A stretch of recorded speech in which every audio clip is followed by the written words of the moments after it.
Baik, selamat pagi untuk kita semua. Selamat pagi dulu. Karena mengganggu waktu di table so ulang. Ibu, sebelum saya memaparkan materinya, saya memperkenalkan diri saya terlebih dahulu. Perkenalkan Ibu, nama lengkap saya Lucia Ratna Fatima Hadia, biasa dipanggil Ratna. Saya mahasiswa program studi D3 Kebidanan dari Fakultas Ilmu Kesehatan Santo Paulus Uteng. Baik Ibu, langsung saja saya akan memaparkan, saya akan menjelaskan isi-isi dari materi yang saya jelaskan pada pagi hari ini. Baik Ibu, di sini saya akan menjelaskan sebentar materi, lalu sebelum saya menjelaskan materi, saya akan membagikan post test kepada ibu-ibu sekalian. Kenapa saya membagikan post test ini? Karena di akhir presentasi nanti saya akan bertanya kembali apakah ibu sudah paham terkait materi yang saya bawa pada pagi hari ini. Ada dua sebentar, saya bagi dua kepada ibu sekalian untuk apakah ibu bisa menerima semua materi yang saya bahaskan pada pagi hari ini atau ibu belum paham. Oke, Ibu, sekarang saya akan bagikan prosesnya. Oke, Ibu, langsung saja saya akan memaparkan materinya. Jadi di sini saya akan membawakan materi yang berjudul tentang tanda bahaya pada kehamilan. Mungkin Ibu bilang, apa kita tanda bahaya kehamilan? Jadi di sini Ibu ada beberapa banyak tentang tanda bahaya kehamilan. Yang pertama itu perdarahan dari jalan lahir. Yang kedua nyeri perut dalam kehamilan. Yang ketiga mual muntah berlebihan. Yang keempat nyeri kepala, gangguan penglihatan dan bengkak. Yang kelima ketuban pecah atau ketuban pecah sebelum waktunya. Yang keenam Ibu kehilangan gerakan janin. Yang ketujuh demam selama kehamilan. Yang kedelapan kurang darah. Ya sampai 8 saja Bu, sampai di kurang darah. Oke Ibu, langsung saja saya akan menjelaskan satu persatu dari 8 tanda bahaya pada kehamilan. Oke, yang pertama perdarahan dari jalan lahir. Mungkin Ibu bilang apa kita perdarahan dari jalan lahir? Dan Ibu, perdarahan dari jalan lahir keluarnya darah dari jalan lahir atau dari permisi olimai di jalan lahir itu aku olimai vagina itu olimai pokoknya olimai jalan lahir. Habis itu juga atau perlu apa nih ya mengawaspadai tentang perdarahan dari jalan lahir. Yang pertama adanya emenggo Ibu itu perdarahan dari jalan lahir itu kemungkinan keguguran, hamil anggur, kehamilan di luar rahim. Jadi keguguran Ibu terjadinya perdarahan itu adanya gangguannya reproduksi rahim lebih kecil dari perkiraan. Yang kedua hamil anggur. Hamil anggur seperti tidak haid, perdarahan tidak teratur. Habis itu rahim terabang lebih besar dari perkiraan. Yang selanjutnya Ibu kehamilan di luar rahim, yaitu nyeri pada perut, terlambat haid atau perut kembung. Oke Ibu. Jadi yang kedua nyeri perut dalam kehamilan. Mungkin Ibu bilang apa kita nyeri perut dalam kehamilan? Jadi nyeri perut kehamilan ini Ibu nyeri perut hebat menetapi dan tidak hilang di bawah istirahat konem go itu ko tapi itu kin tetap konem go itu baby istirahat tapi itu kin tetap go nyeri kin perut itu. Jadi nyeri perut dalam kehamilan yang kita lakukan juga uh, kita harus segera melakukan pemeriksaan ke dokter tuh, untuk mengetahui apa kenapa kenapa kenapa yang terjadi apa yang terjadi apa yang terjadi perut saya melakukan perut saya terjadi terasa nyeri. Lalu tengok nih dokter kak, aku dia periksa lah dokter. Yang pertama lah dokter kak melakukan pemeriksaan tanda-tanda vital. Mungkin kau dari apa tanda-tanda vital kayak dia nuholo. Tanda-tanda vital lo oh ibu gas hot lo oh periksa.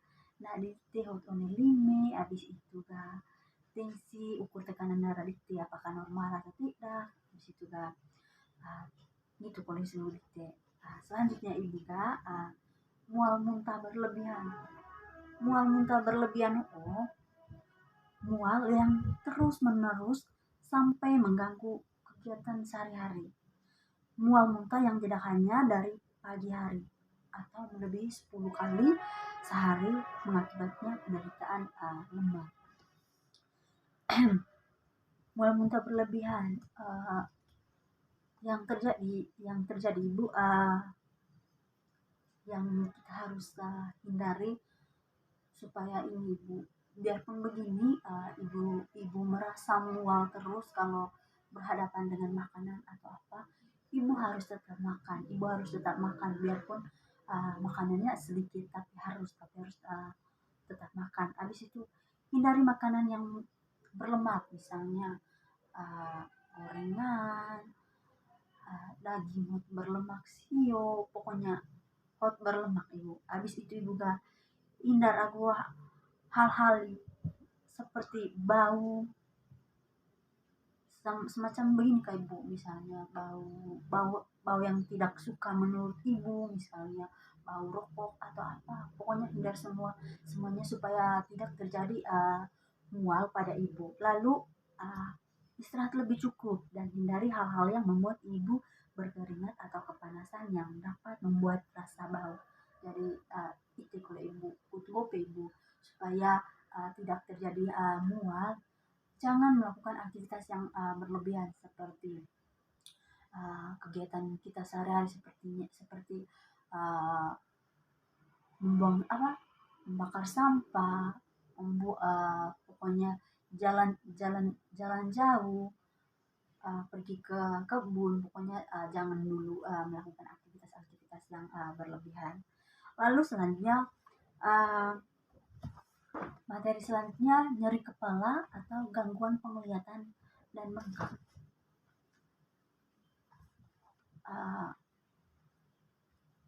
Merupakan tanda dari preeklamsia. Mungkin ibu bilang apa kita tanda dari eklamsia. Jadi ibu eklamsia ini tekanan darah tinggi seperti 120/90 itu untuk tekanan darahnya. Pembengkakan pada muka, tangan, kaki, nyeri kepala dan bagian depan, gangguan penglihatan, kejang dan pemeriksaan air kencing di bukan protein. Jadi ibu sakit kepala yang hebat, mungkin tindakan yang sebaiknya ibu segera melakukan konsultasi ke dokter atau periksa ke dokter untuk keadaan umumnya dokter saja yang ketahui. Maksudnya dokter yang mengetahui semua apa yang terjadi pada ibu apakah normal atau tidak. Selanjutnya ketuban pecah maksudnya ibu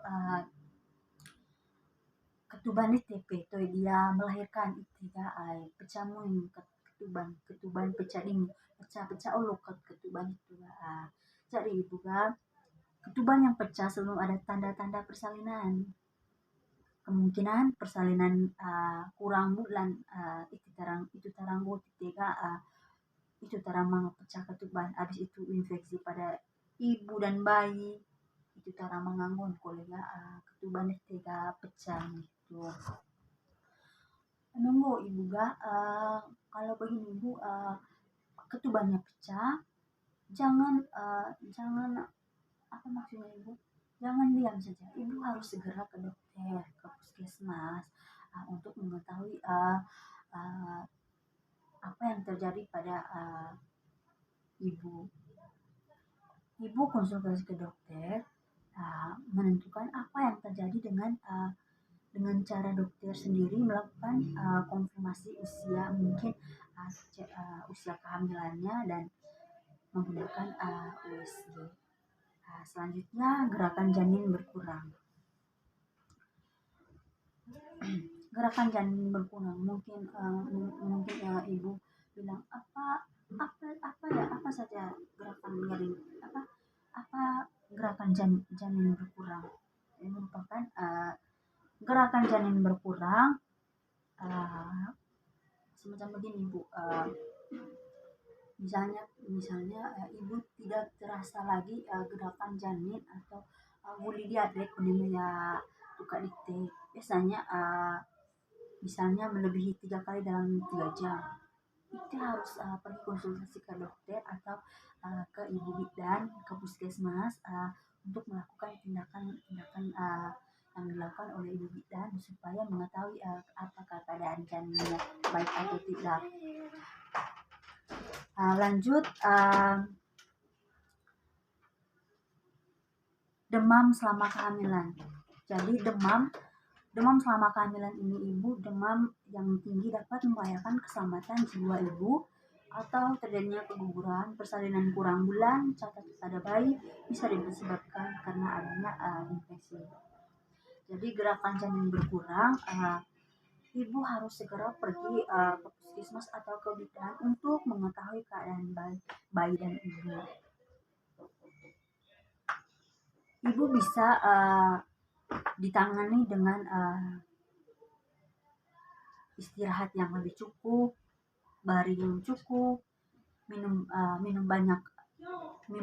air yang banyak, kompres untuk bisa menurunkan suhu panas badan ibu. Selanjutnya kurang darah. Jadi di sini ibu kurang darah disebut juga sebagai anemia atau kurang sel darah merah dalam tubuh ibu. Lalu tanda dan gejalanya seperti ibu merasa lemah, letih, lesu, lelah, pucat pada kelopak mata bagian bawah, muka pucat, jantung berdebar, pandangan atau kunang-kunang. Jadi supaya ibu tidak mengalami kekurangan darah, ibu harus memperbanyak konsumsi makanan yang mengandung zat besi. Mungkin menurut ibu apa zat besi? Jadi zat besi ini ibu seperti daging, tahu, sayur hijau dan buah, labu, kacang-kacangan. Kemudian secara rutin minum vitamin. Jadi kesimpulan dari penanganan dari materi yang saya bahas pada pagi hari ini, apabila ibu mengalami salah satu atau lebih dari tanda bahaya di atas, maka harus menghubungi bidan atau datang ke fasilitas kesehatan terdekat seperti puskesmas untuk mendapatkan pertolongan sedini mungkin agar tidak terjadi sesuatu yang tidak diinginkan. Oke ibu, baik, terima kasih atas waktu yang sudah disediakan kepada saya untuk pagi hari ini. Selanjutnya saya akan menjelaskan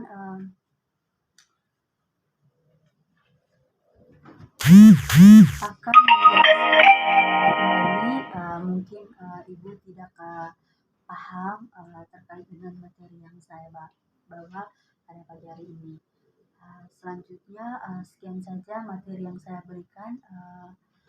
Waktu dan kesempatannya saya berikan kepada ibu-ibu sekalian. Baik, terima kasih, itu saja, materi yang saya